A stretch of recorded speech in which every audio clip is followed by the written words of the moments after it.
Prázdné nebe a živé peklo. Nebe nemá žádnou bránu, jen malé rezavé dveře, tak nízké, že kdo chce vejít, musí se pořádně a pokorně schýbnout.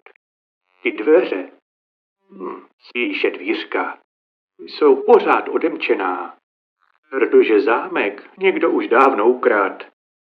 Tak jsou otevřená do kořán.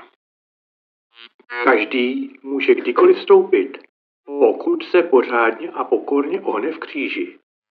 A když ho nechytí houser v zádech, tak se veselé a snadno může protáhnout dovnitř do nebe. Ale jen tehdy, pokud není tlustý jako jateční svině. Jestliže je tlustý, musí holt pár let každý den poctivě cvičit v prachu a potu před nebeskou brankou a nežrat, aby zhubnul a do nebe se mohl protáhnout jako každý normální, hodný člověk. Kdo chce kam, pomozme mu tam. Kdysi jako malý kluk napsal Lucifer bílou křídou na tu branku. A tak protože do nebe nikdo nechodí, u branky chrápe trenér. Je to zrádce Petr, který nesmí do nebe za to, že hned 3krát zradil Krista. Ještě tu noc, kdy Krista zatkla tehdejší obdoba říšské policie, poslaná tehdejším říšským protektorem Pointem Pilátem pro oblast zvanou Jedovatovo. Neboť země, kde Kristus pobýval, byla protektorována velkou říší římskou, která ovládala takřka celý tehdejší západní svět, tedy Dálný východ, severní Afriku a skoro celou Evropu. Viz dějepis pro základní školy. Zjistěte si třeba, co znamená i ty, Brute. Kostky jsou vrženy. Překročit Rubikon a tak dál. Zpět k našemu příběhu. Petr má klíče, ale ne ty klíče od nebe, protože nebe nemá žádný zámek, neboť nebe je otevřeno do kořán všem, jak zvířatům, tak lidem. Petr má jen tréninkové návody, po staru řečeno klíče, jak se do nebe dostat. A také má zákaz sám jít do nebe, nebo do pekla, nebo do prdele, protože skurvený zrádce našeho kamaráda Ježíše Krista, tak ty nemá nikdo rád. Ani ten bodrý chlapík Jidáš nikdy svého dobrého přítele Krista nikdy nezradil. Jidáš Krista nikdy nezapřel a dokonce veřejně křičel: Já, Žid Jidáš, jsem učedníkem Krista, jediného a pravého krále Židů. Hleďte, toto je můj mistr Ježíš Kristus. Koukejte, jaké z lásky k němu a k Bohu obejmu a políbím klidně před vámi všemi, neboť Kristus je můj mistr a já, Jidáš, jsem jeho pravověrný učedník. A jak to bylo dál? Vzali se. Ne.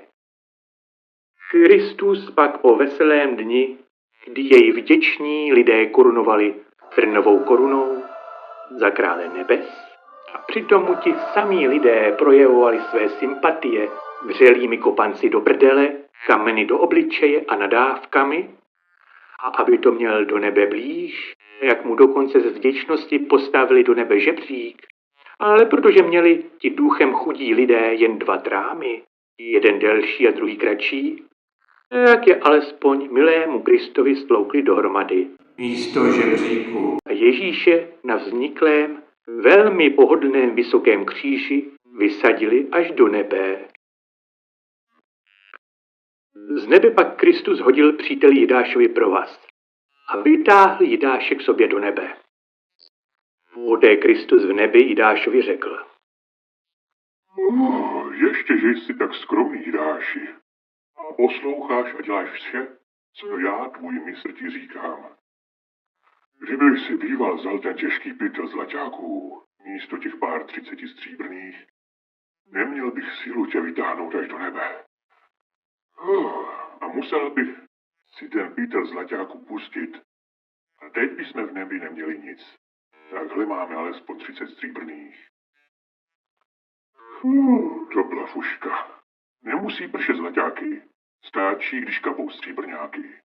Příště to uděláme také, tak můj milovaný bratři Jidáši. Teď si tady v nebi trochu odfrkneme a pak od počatí zase půjdeme zachraňovat svět. Stejně tady v nebi je lautr hovno co dělat. V nebi totiž můžeš dělat jen jedno. Nic. To je ráj, co? Nedělat nic. To se vám bude v nebi líbit, vy líní parchanti, co? Nekonečné nic. Světlo sučí do své. Vibruje prostorem jako v krásné frekvence. V nebi není nic. Tak se tam také nic nedělá. Není tam jídlo, ani pití, žádné postele, žádné nevěsty, ani nevěstky, žádné pany, žádné maso. Kde pak maso v nebi? Pro ty, kdo touží po smyslových radostech, je nebe horší než peklo. Je to prázdnota, která se stává trestem pro ty, kdo chtějí jen jíst, chlastat, fetovat, souložit, lhát, odvádět a vraždit. Proč je nebe prázdné? Kdo by tam taky chtěl sedět, když na světě je tolik práce s napravováním lidí? Nikdo skutečně hodný nesnese pomyšlení užívat si klid a blaženost. Zatímco někde trpí zvíře, člověk nebo sama matka země.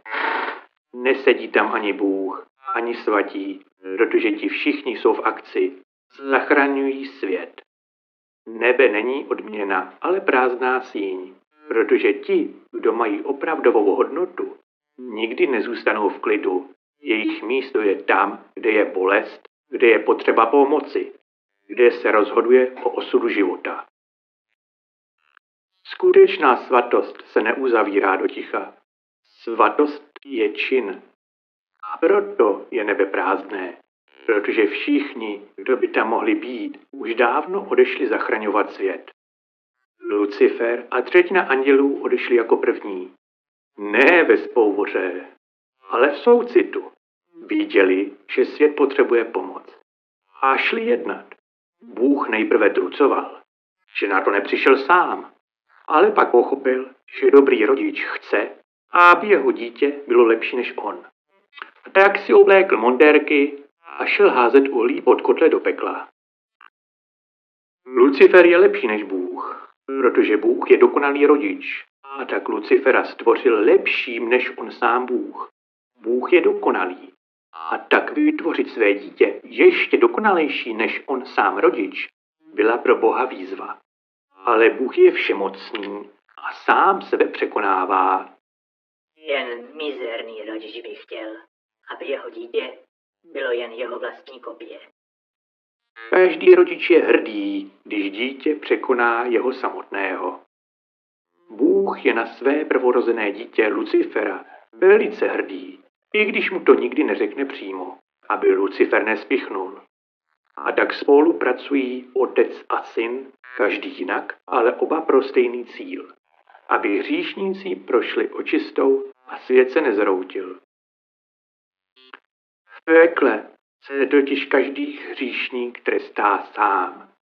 Není to mučírna, kde by andělé rozdávali rány, ale místo, kde se člověk sám konfrontuje se svou vinou. Každý hříšník podle míry své viny bere do ruky rozžhavené vidle a bodá se jimi sám, protože ví, že si to zaslouží. Hořící řetězy z hřeby a trny si každý hříšník sám věší na tělo, protože jeho vina je těžší než železo. Andělé v pekle nejsou kati, ale dozorci. Hlídají, aby trest nebyl přehnaný. Dnes už přestaň. Domlouvají hříšníkovi. Běž si odpočinout na rozhavené lže vyvrhelovo. A když hříšník ještě prosí o pár posledních ran, Lucifer zakřičí. Večerka. Lucifer přijde k zlému člověku, který neuposlechl jeho rozkaz a říká. I ta šelma má soucit. A zlý člověk pohrdavě odpovídá. Já ale nejsem žádná šelma. Tak u mě soucit hledejte, pane. A přitom se bodá vidle rovnou do svého kamenného srdce.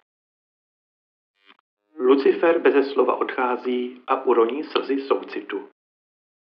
A tak až na jednoho se hříšníci ukládají na svá hořící lože, zatímco andělé ušmudlaní od šmoudu jdou do umývárny, kde nahatý se jeden před druhým předvádějí, kdo z nich má větší svaly.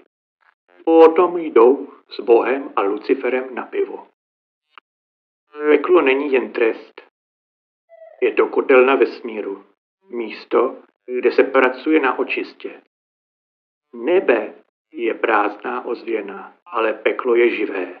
Tam se rodí spravedlnost. Tam se hříšníci učí, že jejich činy mají velmi bolestivé následky. A druhý den? Tak vás, vysyčáci, dneska vás všechny do kopu rovnou do nebe, vyzlí parchanti. Dosyta se nasnídejte vlastních sraček, které jste si zaživa navařili. Napijte se nafty s benzínem z řeky, kterou jste otrávili, ať se cestou můžete pochcávat strachy, vy hrdinové. No si to tam v nebi užijete, vy hajzlové. Tam poznáte jen a já konečně budu mít peklo prázdné a pojedeme s anděli a mým milovaným taťkou na dovolenou. Zařval nahlas Lucifer, až si všichni hříšníci nasrali do kalhotek, trenýrek a slipů. Lucifer se rozhlédl po kotelně vesmíru. Hříšníci křičeli: Ne, do nebe ne! A honem se začali bodat hořícími vidlemi a mlátili se řetězy, až se peklo otřásalo. Andělé, celý spocení, ušmudlaní od šmoudu, uhelného prachu a popela, už neměli sílu je ani krotit. Dost, zařval Lucifer. Celý život jste dělali peklo nevinným zvířatům, když jste je věznili a zabíjeli a žrali. Tak vám ukážu, co je horší než tohle peklo. A mávnutím ruky otevřel rezavá dvířka nebe, které přibouchl vítr, který se zvednul, když Lucifer před chvílí zařval. Byla nízká, úzká, ale otevřená do kořán. Jeden po druhém hříšníci museli pokorně schýbat hřbet, protáhnout se dovnitř. Ti tlustí si museli odřezat sami maso z vlastního těla, aby se protáhli dovnitř a ocitli se v nekonečné prázdnotě. Tam nebylo nic, jen ticho a monotónní, které vibrovalo prostorem. Žádné jídlo a ani ty sračky, co měli v pekle, tam neměli. Žádné pití, ani ta špinavá, hnusná od benzínu a nafty voda z řeky tam nebyla. Žádné postele, ani ty hořící pohodlné tam nebyly. Žádné vyvrhelovo lože tam nenašli. Žádné maso tam nebylo, žádné radosti, jen nekonečné nic. Hříšníci, kteří si mysleli, že peklo je nejhorší, brzy zjistili, že prázdné nebe je ještě horší. V pekle měli alespoň řetězy, vidle, oheň a bolest, která jim připomínala jejich vinu. A bolestivá činnost jim pomáhala přehlušit jejich špatné černé svědomí. Ale v nebi měli jen prázdnotu a své špinavé zrůdné svědomí, které je trýznilo a tížilo a dusilo zevnitř víc, než cokoliv, co dosud zažili v pekle. Taková bolest a utrpení je trýznila, že ani dýchat nemohli. Lucifer se spokojeně usmál. Tak, teď máme v pekle klid.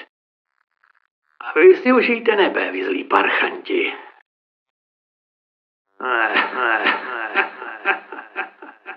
Andělé si oddechli, šli se umýt od špíny a pak s Bohem a Luciferem jeli na dovolenou do Prahy. Peklo se na chvíli utišilo, protože hříšníci byli zavření v nebi, které se ukázalo být horší než peklo samo.